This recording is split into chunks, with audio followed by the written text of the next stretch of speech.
Bonsoir à tous, soyez les bienvenus sur La Première. À la une de votre édition, ce soir, un horticulteur d'une 60aine d'années a perdu la vie dans une rivière en crue de Papara. Victime d'un glissement de terrain, il est tombé en voulant récupérer sa pompe à eau. Son corps a été retrouvé ce matin.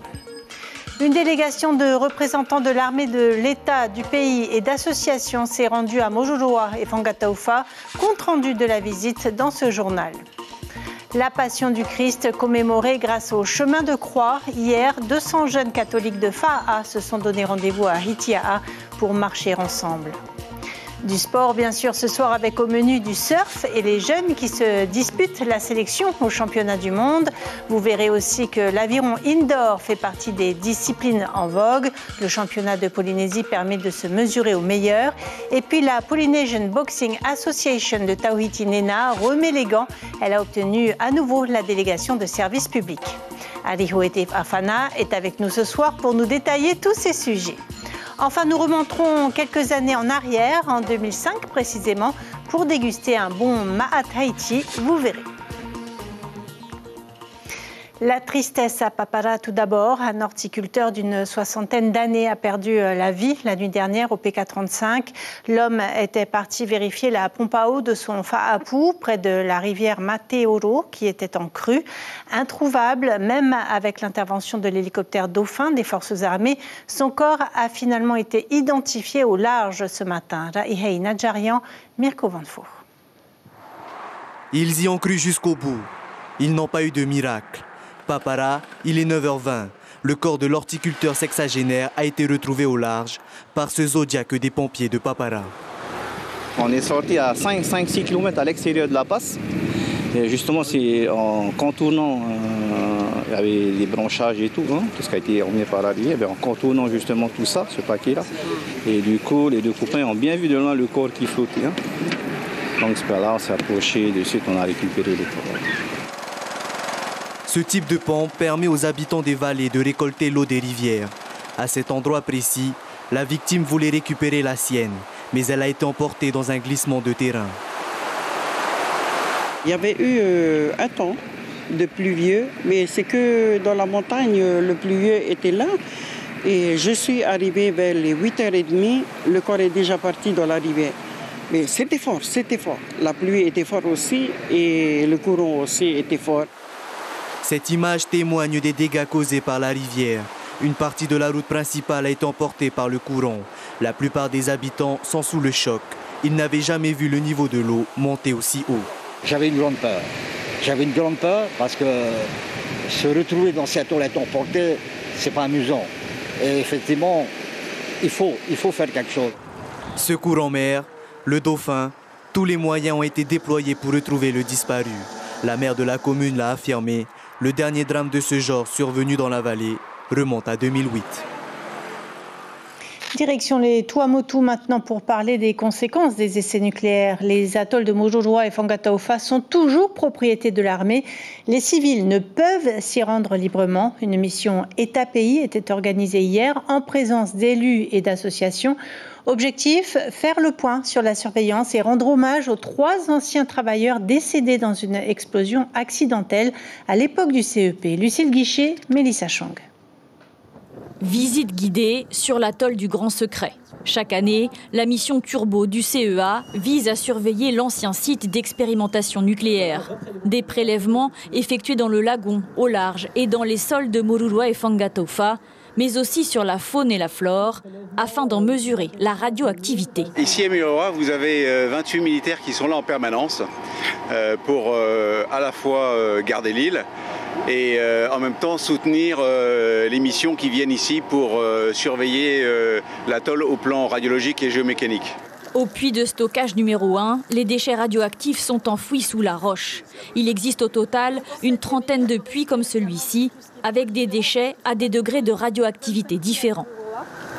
L'eau, elle circule très peu et en fait, il n'y a pas de fuite. En fait, nous, ce qu'on constate, parce qu'on fait des mesures tout autour, c'est qu'il n'y a pas de fuite. Quand je vois les aléas de la construction d'une tour des juges où on fait juste des fourrages sur un demi-mètre cube, ou quand je vois les aléas de construction d'un parking parce qu'on n'est pas capable de bien évaluer les sols, je me dis que les marges d'erreur sont quand même conséquentes.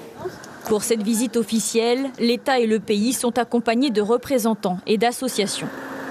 Ça peut peut-être aider au niveau de la réconciliation, de venir voir en fait par ses propres yeux. Et j'avais vraiment l'impression de faire une visite guidée sur ce pan de l'histoire qu'on nous a caché. Et je pense que c'est important qu'on continue comme ça, que tout le monde puisse avoir accès à tout ça. En 1965, avant le premier tir nucléaire, un artifice se déclenche dans le bunker de Nice et tue 3 employés. Un hommage leur est rendu et une gerbe est déposée en leur mémoire et celle de tous les anciens travailleurs. Ça fait mal au cœur d'entendre la musique, d'entendre les paroles qui ont été prononcées concernant ces 3 travailleurs, ça me fait mal. Entre 1966 et 1996, la France a procédé à 193 essais nucléaires. Depuis, Mururoa et Fangatofa restent propriété de l'armée.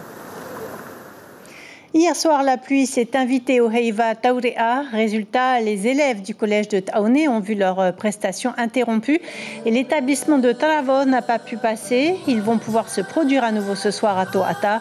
Les 2 prestations seront suivies de la remise des prix. Daihei Nadjarian et Marcel Bonneau ont recueilli quelques réactions de parents et de danseurs forcément un peu déçus hier soir. Un peu déçu, hein, mais bon, avec la pluie, on ne peut rien avec le temps. Hein. Comme ça a été reporté, tant pis, hein, on reste pour demain. Je trouve dommage, mais bon, ça fait des années que ça dure et puis peut-être que, je sais pas, c'est une petite idée au gouvernement pour un jour avoir une place couverte pour pouvoir recevoir nos enfants, parce que nous, on vient de la presqu'île. Et voilà, ça veut dire qu'il faut qu'on revienne demain pour voir nos enfants. Ça nous embête un petit peu. La jeunesse encore avec cette interrogation. Quel rôle la religion joue-t-elle auprès des jeunes? Respect, partage, amour, autant de valeurs prônées par la communauté catholique notamment. Hier, en cette période de carême, 200 jeunes paroissiens de Saint-Joseph de Fa'a ont fait leur chemin de croix à Hitia'a. Daihei Nadjarian et Marcel Bonneau les ont accompagnés. La foi, c'est ce qui les unit aujourd'hui, tous rassemblés pour parcourir le chemin de croix. Pour ces jeunes croyants, le message de la religion leur permet de s'éloigner des vices qui les entourent. Jésus est toujours dans notre cœur, il nous aime toujours, comme toute notre famille, quoi. Il devient un petit peu méchant parce qu'on fait que de faire des bêtises. Quand tu vas à la messe, tu vas savoir qu'il ne faut pas y aller faire des bêtises sur la route, pas aller fumer comme d'autres gens. C'est un endroit de confession, non seulement pour les jeunes qui sont, comme on voit presque tous les soirs dehors, qui sont en train de faire plein de bêtises. Bonjour tout le monde. Parmi les accompagnateurs, il y a des pères, des mères. Eux aussi ont fait baigner leurs petits très tôt dans la religion. La plupart sont fiers, leurs enfants ont su trouver leur chemin dans la vie. Mes enfants ont œuvré, ont grandi dans la religion catholique et je suis toujours pas derrière mes enfants. Et c'est grâce à la religion, à la prière que mes enfants ils ont un bon travail aujourd'hui.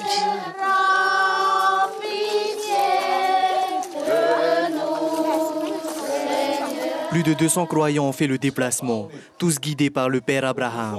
Lui aussi l'a remarqué, il a vu des jeunes s'éloigner de la délinquance pour se tourner vers l'église. Le monde, qu'est-ce qu'il offre? C'est tout ce qui est violence, tout ce qui est mal, tout ce qui est alcool, la drogue. Alors les jeunes, une fois qu'ils ont été touchés par la grâce de Dieu, par le Christ, et ils prennent ce chemin-là. Et on les voit se convertir, on les voit changer. Ils sont sortis de ces fléaux, comme tu disais tout à l'heure, et ils sont attachés au Christ. Et ils forment une communauté de jeunes entre eux, et ils s'entraident. Amour, partage et respect de l'autre. Des valeurs acquises pour ces chrétiens, qui en plus d'avoir parcouru le chemin de croix, semblent avoir trouvé aussi leur chemin de vie. Plus de 2 tonnes de déchets ramassés hier matin à la pointe des pêcheurs. Pour la 3e fois, l'association Tamar Ino Nu'uroa s'est mobilisée pour l'environnement. Près d'une centaine de personnes ont participé à l'opération. Des associations sportives ainsi que des familles se sont divisées en 4 groupes pour quadriller la mer, la plage et les bords de route. Douglas Touahine, vice-président de l'association, est toujours aussi excédé par le nombre de déchets. Il le dit à Hayar Itahiyata et Jacques Damour. En fait, c'est un peu toujours la même chose, hein. Des pneus, du caoutchouc, des batteries, du plastique, tout ce qu'on peut trouver, des bouteilles, hein, des bouteilles par dizaines, par milliers même, hein, on va dire. Hein. Moi, ce que je souhaite par la suite, c'est que ça s'estompe un peu, ça ouvre un peu les yeux de tout le monde. Hein. Et puis peut-être qu'aujourd'hui, il faudrait peut-être pas passer à la répression, parce que la prévention, on le fait, ça va faire des années, mais ça ne marche pas. Hein, Allez, place au sport maintenant avec tout Aérosport, bien sûr.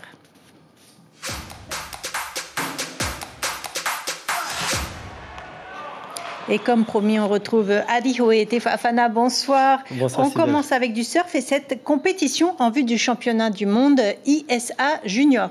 Et oui, ils étaient 16 hier à l'embouchure de la Veitu Oru à Papen'o pour tenter de décrocher une place dans la sélection. 12 places sont à prendre pour représenter le Fénois. La compétition s'est déroulée dans de bonnes conditions, des conditions similaires au spot de La Bocana au Salvador. À travers ce reportage, vous verrez qu'en Polynésie, le surf est souvent une histoire de famille. Dernière ligne droite, ou plutôt dernière vague avant de connaître la composition de l'équipe tahitienne. Cette année, 2 fratries sont potentiellement qualifiables, à commencer par les sœurs Simon. Elles accèdent toutes les 2 à la grande finale. De bon augure pour la sélection. La grande sœur Kahili pourrait être sélectionnée pour la 3e fois consécutive. J'apprends moins que les autres années, les championnats du monde, parce que j'ai déjà eu la chance de participer à 2 déjà. Et là, j'ai juste hâte d'y être et de monter mon surf. C'est génial, c'est une opportunité. Sans grande surprise, Kohai Fierro confirme sa suprématie et remporte la finale de cette sélective. En pleine confiance, elle vise l'or au prochain championnat du monde. J'aimerais tellement faire mieux que ma 2e place. Mais j'ai été il y a 2 ans au Salvador et puis je connais bien cette vague et puis je pense que je vais être plus à l'aise qu'il y a 2 ans. Eux 2 aussi ont toutes leurs chances d'être sélectionnés. Les jumeaux Haumani sont solidaires, mais une fois dans l'eau, c'est chacun pour soi. C'est pas trop compliqué d'être dans la même catégorie, de se faire l'un contre l'autre? Non, ça va. C'est le pacte ici. Au Brésil, les vagues, c'était très compliqué, alors qu'au Salvador, il y a plein de vagues tout le temps et c'est sûr que tu auras les vagues pour passer. Donc, je pense que je vais faire un bon résultat là-bas. Aujourd'hui, les athlètes sont mis dans des conditions similaires au Salvador. Tout se jouera au talent et au physique. Le spot au Salvador, quand c'est solide, il y a 7 minutes de rame pour remonter au pic, pour prendre une vague. Donc sur ce spot-là, il faut ramer fort et être très sélectif au niveau de son choix de vague. Donc avant les tests dans l'eau, on a fait un test de rame et à la fin des séries aujourd'hui, on refera un 2e test de rame. L'objectif, c'est d'avoir bien sûr la meilleure équipe possible pour ce type de vague au Salvador. Durant les 10 jours de compétition au Salvador, ce ne sont pas moins de 35 pays qui s'affronteront sur le spot de La Bocana. Le grand départ de la sélection est prévu le 30 avril prochain. Hier, en fin d'après-midi, ce sont 4000 Tahitiennes qui se sont élancées sur les routes de Pir'e pour la bonne cause. Une 22e édition de la Tahitienne réussie à Alihoe. Très réussi. Et à l'issue des 3 km, c'est Naïs Hernandez qui prend la première place. L'adolescente de seulement 13 ans était suivie de Pauline Saïd et Angèle Richard. Cette course populaire est réservée aux femmes nées en 2011 et avant. Marche aux courses, l'allure est libre. On peut même venir avec des poussettes. Les fonds récoltés seront reversés comme chaque année à l'association polynésienne d'aide aux personnes atteintes de cancer. Écoutez la réaction de la jeune gagnante. À la fin, ça piquait un petit peu, mais franchement, j'ai beaucoup aimé la course. Elle était assez sympa et je trouve que j'ai bien géré mon effort. Franchement, c'était une course assez agréable à faire. Est-ce que tu es impressionné un peu par le nombre de participants?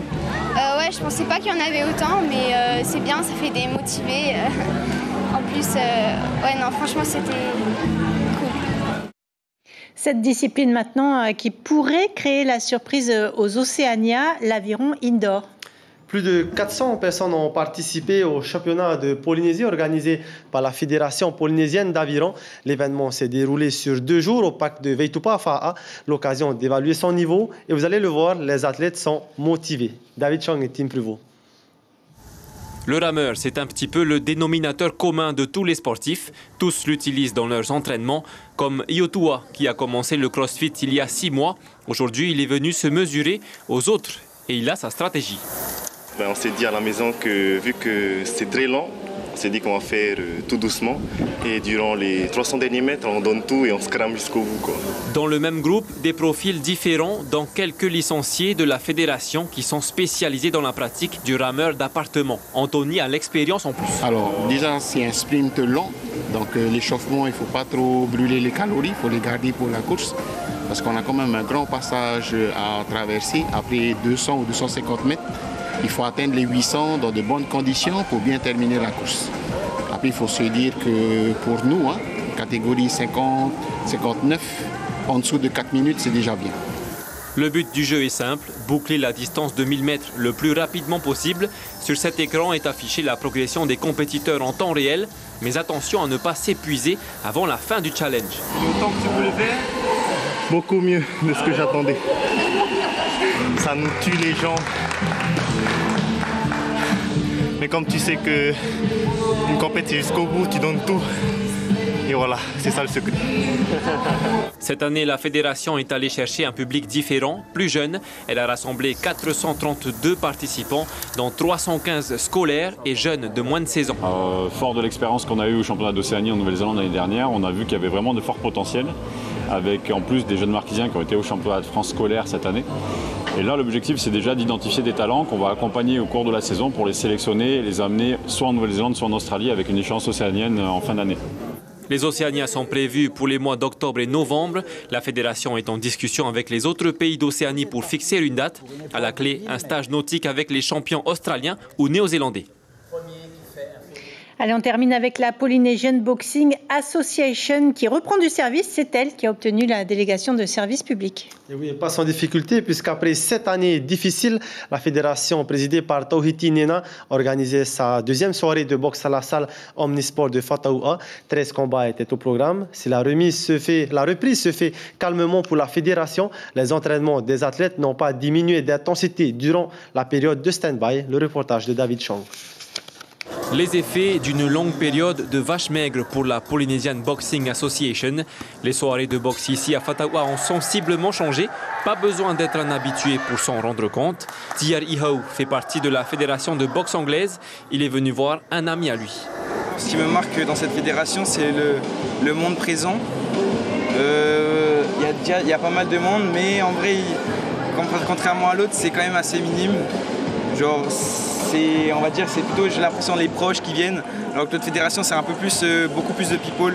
C'est la première chose qui me marque. Après, il y a quand même de bons boxeurs, du coup, ça reste quand même beau à voir. Pour le président Tauhiti Nena, cette période était plus une mise à l'épreuve qu'autre chose. Elle a permis de mettre en valeur les efforts faits par ses licenciés. Parce qu'avec aucune subvention du pays, on est arrivé à organiser des tournois internationaux, de participer à organiser des tournois dans chaque archipel. Donc les 40 clubs, on est arrivé à faire notre travail.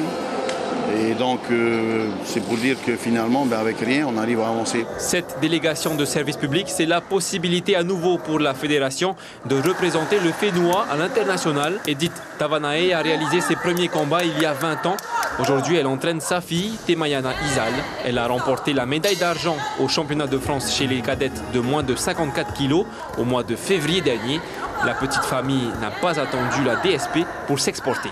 Alors, ayant ou pas la DSP, pour nous, ça ne change rien parce que, étant passionné de la boxe, on a toujours prévu pour Temayana un parcours comme le mien, c'est-à-dire faire de l'international et ramener des titres fédéraux, tout ça. Je pense que ça va lui servir plus tard dans la vie.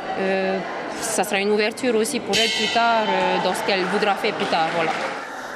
La PBA prévoit d'organiser cette année 2 à 3 soirées de boxe par mois. La prochaine soirée aura lieu le 30 mars à Bora Bora. Voilà, et c'est sur ce reportage que nous refermons notre page sportive, Sybelle. Et merci beaucoup, Ali Hoe. La semaine prochaine, nous retrouverons David Chang.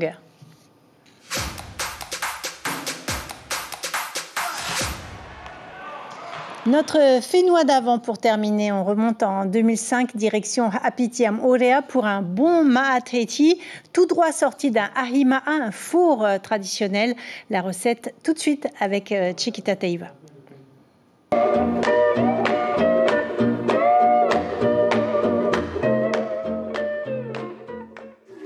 Des cailloux chauds, du poisson, du cochon, du fafa, des féculents. Voilà les ingrédients d'un bon ma'atreti et encore, faut-il savoir maîtriser la technique de la cuisson à l'étouffée. Chez Chapi Hapiti, chaque dimanche dès 6h, on met à chauffer les cailloux. Pendant ce temps, on s'active pour préparer les plats disposés comme ici, la préparation du poé à la banane. C'est des bananes cuites déjà à l'eau, quoi, à l'eau bouillante, et après tu prépares, quoi. Tu mets de l'amidon, du sucre, et tu mets dans des feuilles de banane, quoi. Le poé à l'amidon est aussi un mets très apprécié par les clients. La saveur de la cuisson à la pierre est unique par rapport à la gazinière. Tu sais, quand tu cuis avec les pierres, c'est ça qui donne le goût aussi, quoi. Les pierres ont bien rougi, il faut les tasser afin de disposer les aliments. Si Chapi s'est fait un nom parmi les meilleurs spécialistes de plats traditionnels, c'est grâce au savoir-faire transmis par ses parents. Ici, le chef du clan Teiva est toujours là pour veiller à chaque étape du four. Ce qui est important, c'est que si tu vois que le feu est trop fort, donc ce que tu peux faire, c'est de mettre des rawai, quoi, on dit, quoi. Et comme le ourou, qui est un peu long à cuire, quoi. Tu vois. Donc tu places les ourous d'abord, après le cochon, et il vient par-dessus, tout ce qui est féculent, banane, feuilles, tout ça. Il cuit plus vite que les autres, quoi. Une couche de feuilles de niao puis de bananier avant d'étouffer le tout avec des sacs mouillés. C'est parti pour 2 heures de cuisson. Avant de mettre le main dedans, je vois le feu comment il est, la force qu'il a. Je vais mettre les machins dessus pour amortir le feu, pour que ça arrive à l'heure où que j'ai pensé ouvrir le hima.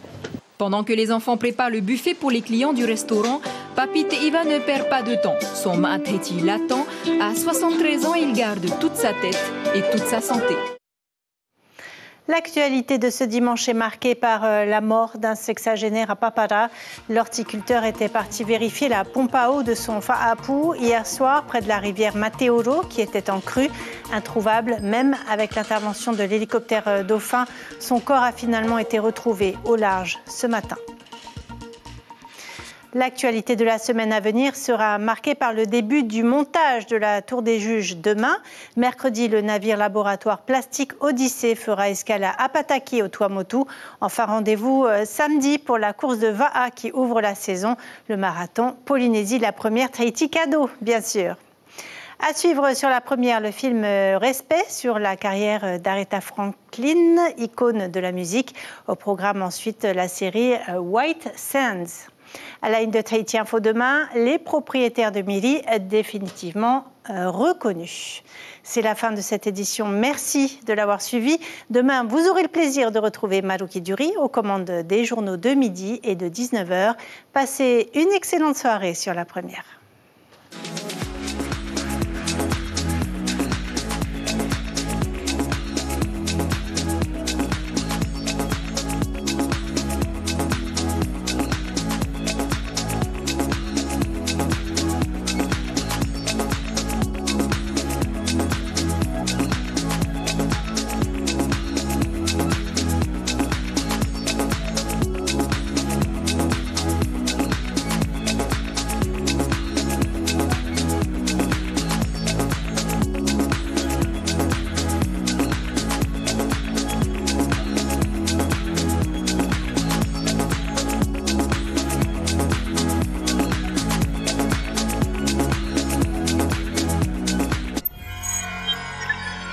Retrouvez ce programme en replay sur notre site internet